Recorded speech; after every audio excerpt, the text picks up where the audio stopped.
मैं डॉक्टर उदयभान सिंह आपका हार्दिक स्वागत एवं अभिनंदन करता हूं।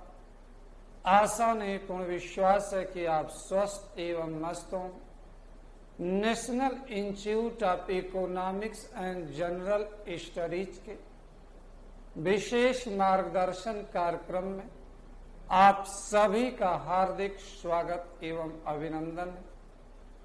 पूर्व में आपको मैं बता चुका हूं और विगत कई दिनों से उसी के अनुसार क्लासेस भी ले रहा हूं कि सिविल सेवा प्रारंभिक परीक्षा 2021 और 22 को ध्यान में रखकर अर्थव्यवस्था के संदर्भ में एक व्यापक कोर्स प्रशिक्षण कार्यक्रम मेरे द्वारा संचालित किया जा रहा, जिसमें प्रारंभिक परीक्षा और मुख्य परीक्षा दोनों के लिए अलग अलग जो है हमने कोर्स डिजाइन किया हुआ। तो आज प्रारंभिक परीक्षा के संदर्भ में जो क्लासेस पिछले एक हफ्ते 10 दिन से चल रही, उसमें हम भारत में राष्ट्रीय आय की गणना से संबंधित विषय वस्तु के बारे में आपसे हम चर्चा परिचर्चा करने जा रहे हैं। कल के लेक्चर में भी मैंने राष्ट्रीय आय से संबंधित बुनियादी बातों को आपके साथ जिक्र किया था, चर्चा परिचर्चा किया था। आज उसी अनुक्रम में हम भारत में राष्ट्रीय आय की गणना के बारे में चर्चा परिचर्चा करने जा रहे हैं। देखिए, भारत में राष्ट्रीय आय की गणना का क्रम ब्रिटिश काल में ही शुरू हो जाता है और इसका श्रेय दिया जाता है दादा भाई नौरोजी को, जिन्होंने धन के निकासी का सिद्धांत भी दिया। दादा भाई नौरोजी ने 1868 में भारत में राष्ट्रीय आय की गणना का कार्य किया। आपसे पूछा जाए कि भारत में पहली बार राष्ट्रीय आय की गणना कब की गई और किसके द्वारा की गई, तो यह उत्तर होना चाहिए दादा भाई नौरोजी द्वारा 1868 में की गई। इसके पहले भारत में राष्ट्रीय आय की गणना नहीं की जाती थी। दादा भाई नौरोजी ने 1868 में पहली बार भारत में राष्ट्रीय आय की गणना किया। इस कारण दादा भाई नौरोजी को भारत में राष्ट्रीय आय की गणना का जन्मदाता माना जाता है। दादा भाई नौरोजी का कहना था, जब ब्रिटिश नागरिकों के जीवन स्तर के बारे में जानकारी प्राप्त करने के लिए ब्रिटिश नागरिकों के संदर्भ में ब्रिटिश नागरिकों के संदर्भ में या ब्रिटिश अर्थव्यवस्था के विभिन्न घटकों के बारे में जानकारी प्राप्त करने के लिए राष्ट्रीय आय और उससे संबंधित अवधारणाओं की गणना की जाती है। तो हम भारतीय संदर्भ में ऐसा क्यों न करें। इसे देखते हुए ब्रिटिश सरकार ने यह कदम उठाया। ब्रिटिश सरकार से दादा भाई नौरोजी ने कदम उठाने का अनुरोध किया, लेकिन ब्रिटिश सरकार ने इस दिशा में कोई कदम नहीं उठाया। फलतः दादा भाई नौरोजी ने 1868 दादा भाई नौरोजी ने 1868 ईस्वी में राष्ट्रीय आय की गणना किया। प्रश्न पूछा जाए कब किया? 1868 ईस्वी। दादा भाई नौरोजी के अनुसार उस समय भारत की राष्ट्रीय आय 20 रुपया वार्षिक तथा भारत की प्रति व्यक्ति आय 20 रुपया वार्षिक तथा राष्ट्रीय आय 340 करोड़ रुपए थी। राष्ट्रीय आय 340 करोड़ रुपए थी। भारत में पहली बार राष्ट्रीय आय की गणना, भारत में पहली बार राष्ट्रीय आय की गणना दादा भाई नौरोजी, दादा भाई नौरोजी ने किया। भारत में पहली बार राष्ट्रीय दादा भाई नौरोजी ने 1868 में किया। उस समय प्रति व्यक्ति आय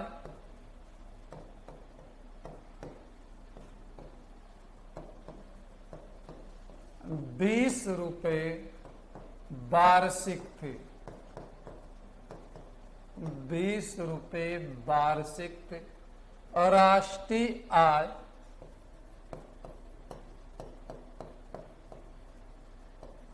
राष्ट्रीय आय 340 करोड़ रुपए थी। राष्ट्रीय आय 340 करोड़ रुपए थी।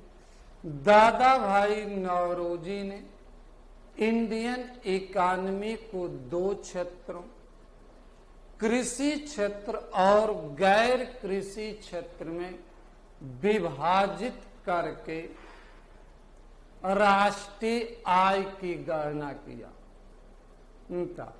दादा भाई नौरोजी की गणना विधि को वैज्ञानिक नहीं माना जाता।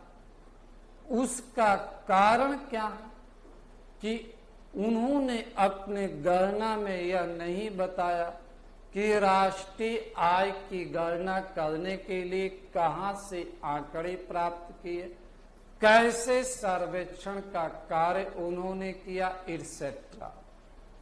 दादा भाई नौरोजी के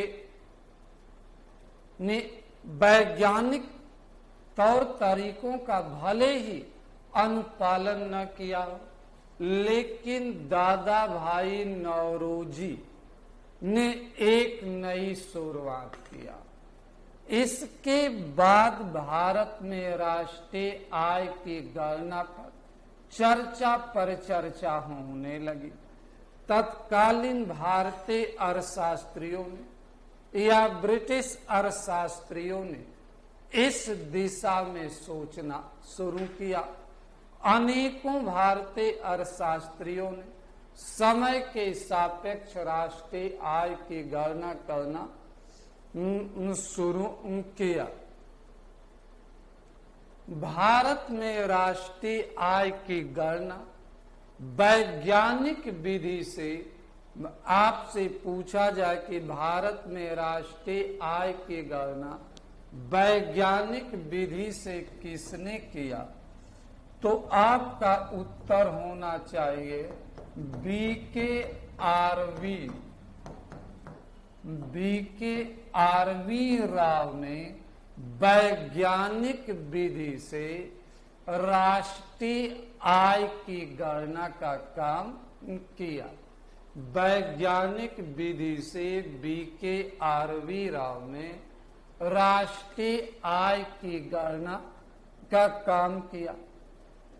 1931-32 में BKRV राव ने वैज्ञानिक विधि से राष्ट्रीय आय की गणना का कार्य संपन्न किया।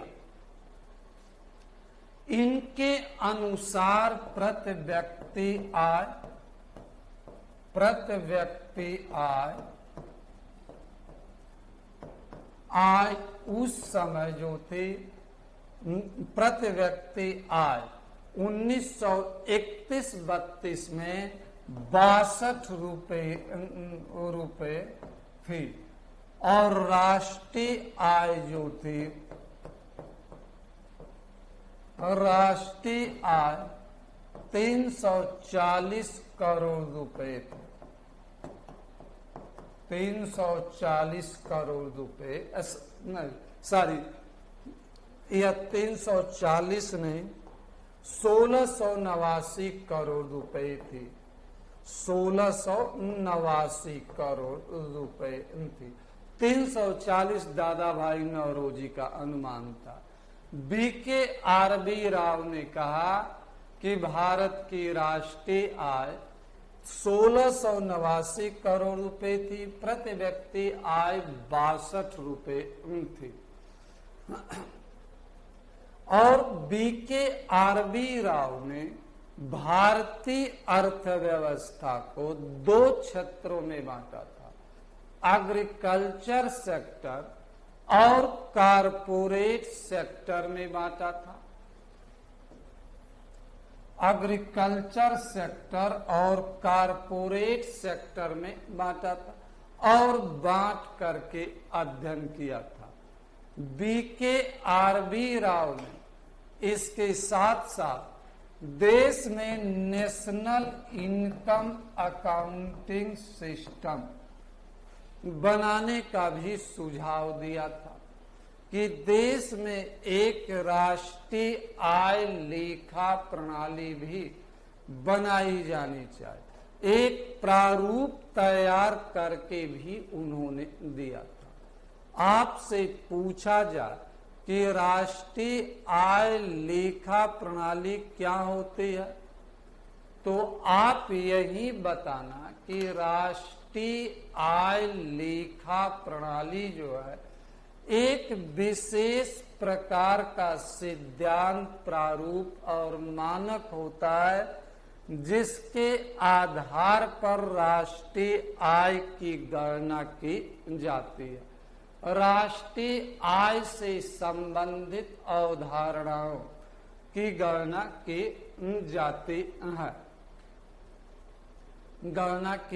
जाती है।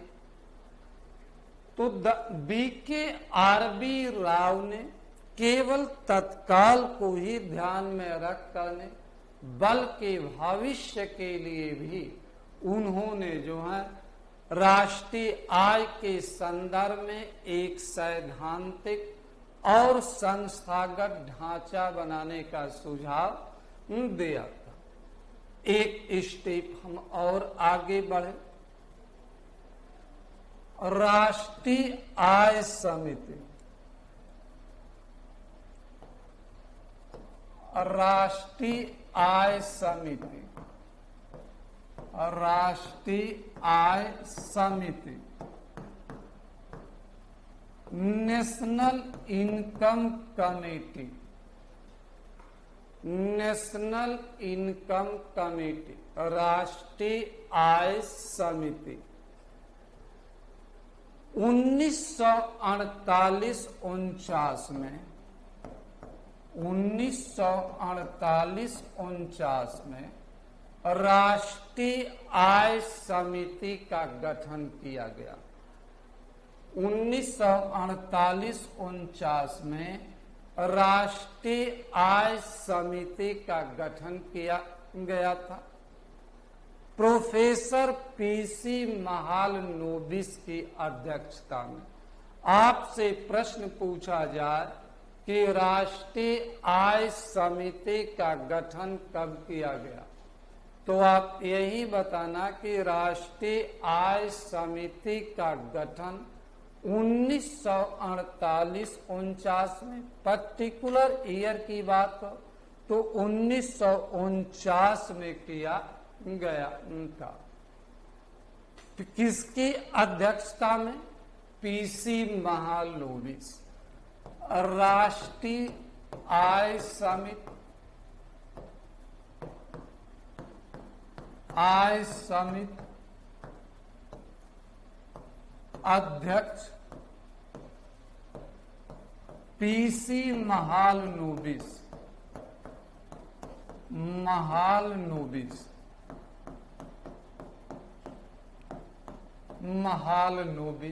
सदस्य इसके थे, प्रमुख सदस्य बीके आरवी राव,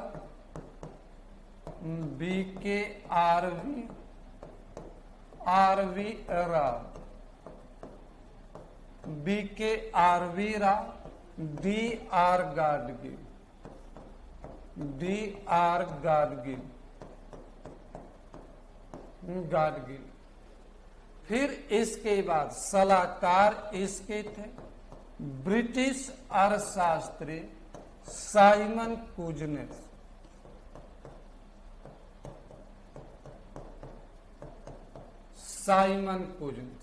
इसके सलाहकार कौन थे? ब्रिटिश अर्थशास्त्री साइमन कुजनेस इसके सलाहकार थे।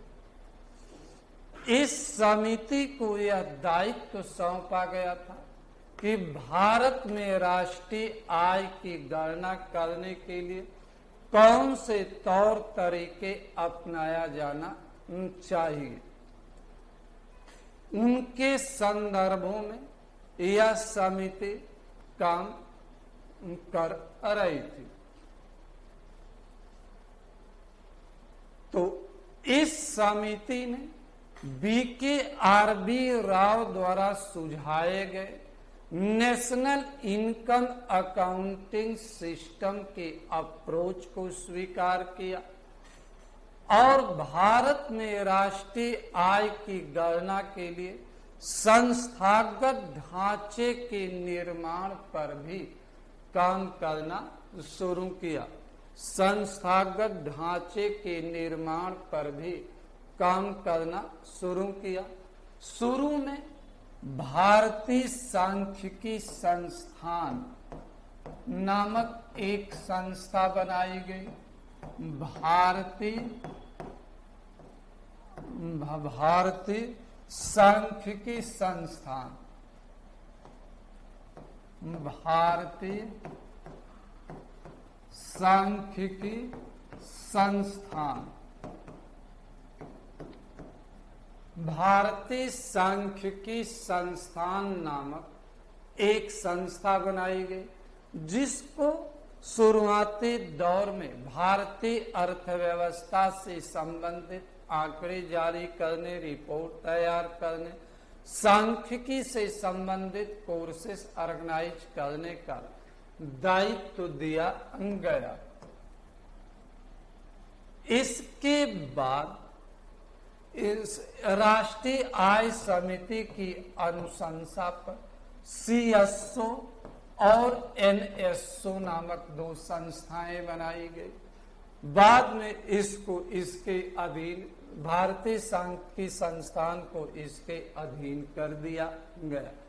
CSO central statistical organisation.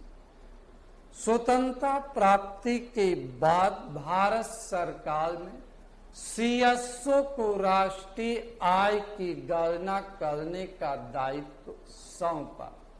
CSO को राष्ट्रीय आय की गणना करने का दायित्व सौंपा गया कि आप राष्ट्रीय आय की गणना कीजिए।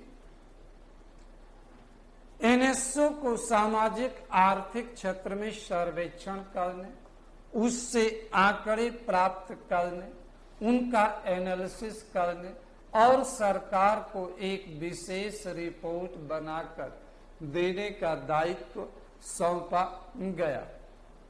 भारतीय सांख्यिकी संस्थान सांख्यिकी से संबंधित कोर्सेस ऑर्गेनाइज करने लगा। या सीएसओ द्वारा जो कार्य सौंपा जाता था। सीएसओ शुरू में केंद्रीय सांख्यिकी संगठन नाम रखा गया। कालांतर में इसका नाम केंद्रीय सांख्यिकी कार्यालय कर दिया गया। 2019 में इसका नाम राष्ट्रीय सांख्यिकी कार्यालय कर दिया गया। स्वतंत्रता प्राप्ति के बाद सीएसओ को यह दायित्व दिया गया कि वह भारत में राष्ट्रीय आय की गणना करे, उससे संबंधित अवधारणाओं के बारे में रिपोर्ट तैयार करे। तो सीएसओ ही एकमात्र सा शुरू से आज तक भारत में राष्ट्रीय आय की गणना करती चली आ रही है और आज भी यही कर रही है, केवल उसके नाम में और प्रकृति में थोड़ा परिवर्तन आया है। पहले हम कहते थे भारत में राष्ट्रीय आय की गणना कौन करता, तो सीएसओ। अब वर्तमान में आपसे पूछा जाए कि भारत में राष्ट्रीय आय की गणना कौन करता है, तो हमारा उत्तर होना चाहिए एनएसओ, सॉरी, राष्ट्रीय सांख्यिकी कार्यालय, नेशनल स्टैटिस्टिकल ऑफिस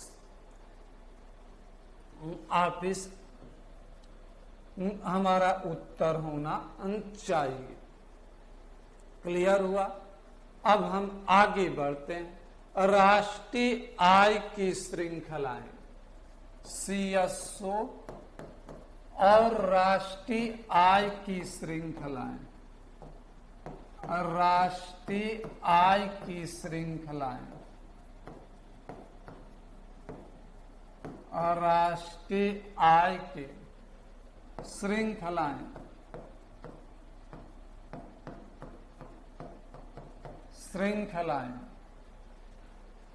सीएसओ और राष्ट्रीय आय की श्रृंखलाएं,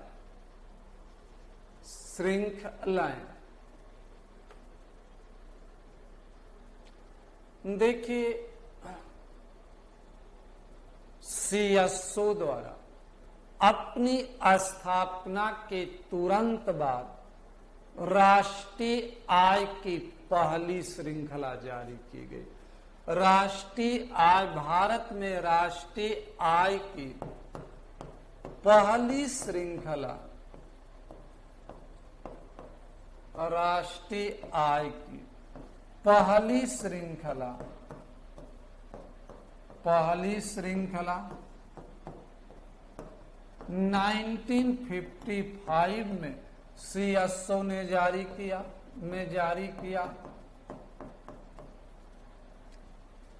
पहला आधार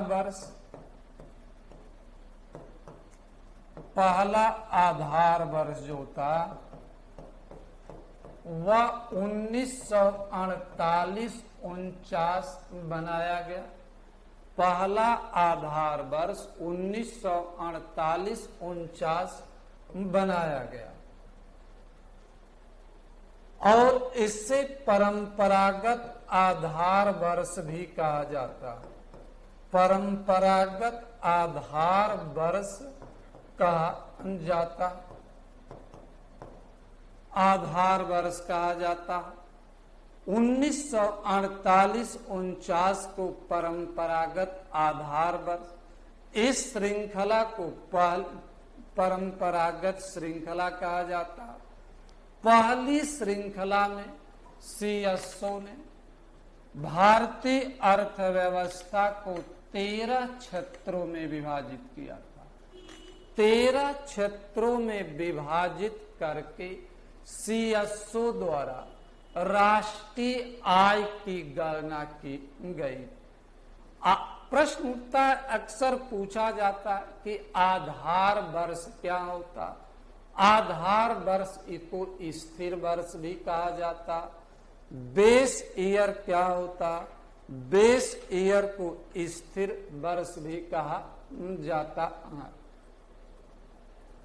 देखिए, अब यह प्रश्न हमारा उठता है कि आधार वर्ष एक मानक वर्ष होता है। आधार वर्ष जो होता है एक मानक वर्ष होता है जिसके आधार पर विभिन्न वर्षों में राष्ट्रीय उत्पादन की स्थिति क्या है, राष्ट्रीय आय की स्थिति क्या है, जीडीपी जीएनपी प्रति व्यक्ति आय की स्थिति क्या है, के संदर्भों में आकलन किया जाता है। आधार वर्ष में कितना उत्पादन हुआ, उसकी तुलना में अगले विभिन्न वर्षों में कितना उत्पादन हुआ, बढ़ा या घटा इत्यादि। आधार वर्ष हमारे लिए एक मानक होता है, एक बेसलाइन होता है, एक बेंचमार्क होता है, जिसके आधार पर विभिन्न वर्षों के संदर्भ में हम तुलनात्मक अध्ययन करते हैं। आधार वर्ष के आधार पर हम आगे के बारे में अध्ययन करते हैं, के बारे में हम अध्ययन करते हैं। अब प्रश्न उठता है कि सीएसओ आधार वर्ष का कब कब चेंज करता। देखिए, कोई फिक्स ईयर नहीं है, टाइम इंटरवल नहीं है कि सीएसओ द्वारा आधार वर्ष का इतने वर्षों के अंतराल पर चेंज किया जाएगा। सीएसओ द्वारा इतने वर्ष के आधार पर अंतराल पर बेस ईयर चेंज किया जाएगा, ऐसा कोई फिक्स नहीं है। सीएसओ जो है एक बदली हुई परिस्थितियों के अनुसार, कीमत दशाओं के आधार पर, समय एवं मांग के अनुसार पर सरकार से आधार वर्ष में परिवर्तन के लिए अनुरोध करता रहा। सरकार इस दिशा में विशेषज्ञ समिति का गठन करती है। विशेषज्ञ समिति द्वारा यह निर्णय लिया जाता है कि किस वर्ष को आधार वर्ष घोषित किया जाए, और इस बारे में वह जो है सरकार को अपनी रिपोर्ट देती है, स्वीकार कर ले, जिसे सरकार सामान्यतः स्वीकार कर लेती। आपसे पूछा जा कि आधार वर्ष के बारे में अंतिम निर्णय किसके द्वारा लिया जाता है, तो आप कहना वित्त मंत्रालय, केंद्रीय वित्त मंत्रालय के द्वारा लिया जाता है। अब फिर हम आगे बढ़ते। सीएसओ ने अपनी दूसरी श्रृंखला, राष्ट्रीय आय की दूसरी श्रृंखला जो 1966-67 में जारी की गई, दूसरी श्रृंखला में सीएसओ ने 1948-49 के आधार वर्ष को बदल करके 60-61 कर दिया। इस श्रृंखला में आधार वर्ष को सीएसओ ने बदला और भारतीय अर्थव्यवस्था को नए सिरे से वर्गीकृत किया। भारतीय अर्थव्यवस्था को प्राइमरी, सेकेंडरी और टर्सरी सेक्टर में वर्गीकृत किया। सीएसओ द्वारा भारतीय अर्थव्यवस्था को 3 नए क्षेत्रों, प्राइमरी सेक्टर, सेकेंडरी सेक्टर और टर्सरी सेक्टर में वर्गीकृत किया। प्राइमरी सेक्टर को एग्रीकल्चर एंड एलाइड सेक्टर कहा जाता है। एग्रीकल्चर और एलाइड सेक्टर कृषि एवं संबद्ध क्षेत्र कहा जाता। प्राइमरी सेक्टर में 4 उप क्षेत्र रखे गए। सेकेंडरी सेक्टर में 3 उप क्षेत्र रखे गए। टर्सरी सेक्टर में 6 उप क्षेत्र रखे गए। 6 उप, प्राइमरी में 4, सेकेंडरी में 3 और टर्सरी में 6 उप क्षेत्र रखे गए। 6 उप क्षेत्र रखे गए। इनको 13 उप क्षेत्रों में विभाजित करके भारतीय अर्थव्यवस्था के संदर्भ में आकलन किया जाने की प्रक्रिया और यह वर्गीकरण आज भी लागू है। आज भी व्यवहारिक तौर पर CSO द्वारा, अब जो NSO हो गया, नेशनल स्टैटिस्टिकल ऑफिस, उसके द्वारा भारतीय अर्थव्यवस्था को 3 क्षेत्रों, प्राइमरी, सेकेंडरी और टर्सरी। प्राइमरी सेक्टर कृषि एवं संबंध, सेकेंडरी सेक्टर औद्योगिक क्षेत्र, टर्सरी सेक्टर जो है सेवा क्षेत्र है। इन 3 क्षेत्रों में विभाजित करके इनका अध्ययन किया जाता है। प्राइमरी सेक्टर में क्या है? जो पहला प्राइमरी सेक्टर में जो 4 सब सेक्टर है, पहला कृषि एवं पशुपालन, कृषि एवं पशुपालन। दूसरा